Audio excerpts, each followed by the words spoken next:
Hello दोस्तों, आज આપણે ખરીફ પાક અને રવિ પાક વિશેની બેઝિક માહિતી લેશું। આપ સૌ બધાને ખબર જ હશે કે ખરીફ પાકના ઉદાહરણ રવિ પાકમાં જતા રહે છે અને રવિ પાકના ઉદાહરણ ખરીફ પાકમાં જતા રહે છે।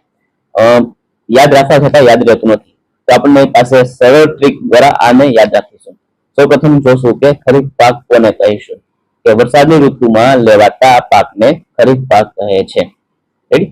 તો ભાઈ ખરીફ પાકના ઉદાહરણ ક્યાં ક્યાં આવશે તેને આપણે ટ્રીક દ્વારા યાદ રાખીશું। ट्रीक શું છે આપણી પાસે કે ખા કસમ, ખા ઉપરથી ખરીફ, ક ઉપરથી કપાસ, સ ઉપરથી સોયાબીન, મ ઉપરથી મકાઈ અને મ ઉપરથી મગફળી।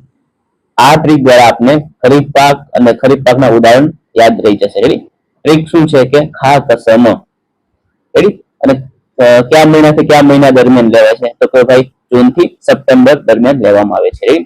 આ થઈ ગઈ આપણે ખરીફ પાકની વાત। ત્યારબાદ આપણે જોશું કે રવિ પાક।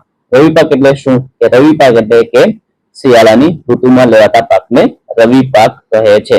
શું? કે ભાઈ શિયાળાની ઋતુમાં લેવાતા પાકને રવિ પાક કહે છે। આની પણ આપણી પાસે એક ટ્રીક છે કે ભાઈ ટ્રીક શું છે કે રવિ ઘસવા। રવિ ઘસવા, રવિ ઉપરથી રવિ પાક, ઘ ઉપરથી ઘઉં, ચ ઉપરથી ચણા, વ ઉપરથી વટાણા અને અ ઉપરથી અળસી। તો રવિ ઘસવા। રેડી? આ ઉપરથી આપણે ખરીફ પાક અને રવિ પાકના ઉદાહરણ સાથે યાદ રહી જશે। અને તો ભાઈ રવિ પાક કયા મહિનાથી કયા મહિના દરમિયાન લેવાય છે, તો ઓક્ટોબર થી માર્ચ દરમિયાન લેવાય છે। હજુ આપણે ખાલી ટ્રીક દ્વારા, આ બંને ટ્રીક દ્વારા બંનેના ઉદાહરણ અને કયા મહિનાથી કયા મહિનામાં લેવાય છે એ પણ આપણે યાદ રહી જશે।